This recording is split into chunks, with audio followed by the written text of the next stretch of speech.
রেখেছি। এর মধ্যে আমি দিয়ে দিলাম 3টে গোটা কাঁচা লঙ্কা। এরপর এগুলোকে আমাদেরকে 2 মিনিটের জন্য মিডিয়াম ফ্লেমে ফ্রাই করে নিতে হবে, যতক্ষণ পর্যন্ত না পেঁয়াজটা রেডিশ ব্রাউন কালার বা গোল্ডেন ব্রাউন কালার হচ্ছে।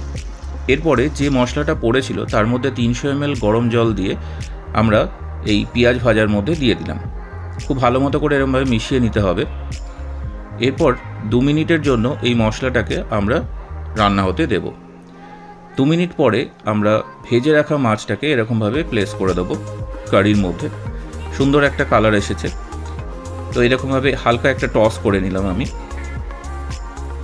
এর উপরে দিয়ে দিলাম পিঞ্চ অফ কাসুরি মেথি। কাসুরি মেথিটা দিলে খুব সুন্দর একটা ফ্লেভার আসবে। তো দেখুন, গ্রেভিটাকে এরকমভাবে থিক করে নিতে হবে, তবেই এই ফ্লেভারটা মানে এই রেসিপির ফ্লেভারটা খুব সুন্দর আসবে। তো আমাদের তন্দুরি ফিশ কারি একদম রেডি টু সার্ভ।